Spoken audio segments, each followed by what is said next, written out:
السلام عليكم ومرحبا بكم. أوريغانو دي زاد، وصحة رمضانكم كل الشعب الجزائري والأمة الإسلامية.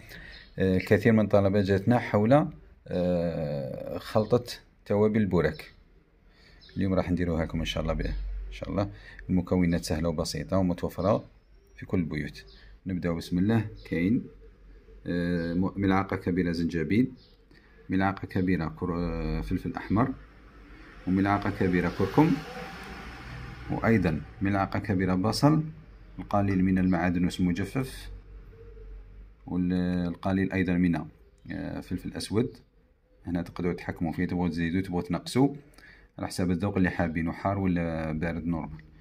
والقليل من الثوم. هذو هما المكونات الأساسية تاع الخلطة تاعكم اللي حابين ديروها، وتخلطوا مليح.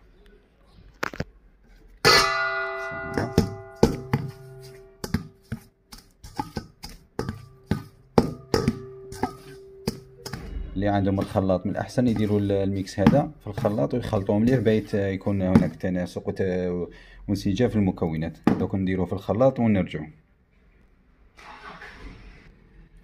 وهذه هي الخلطة النهائية بهذا الشكل.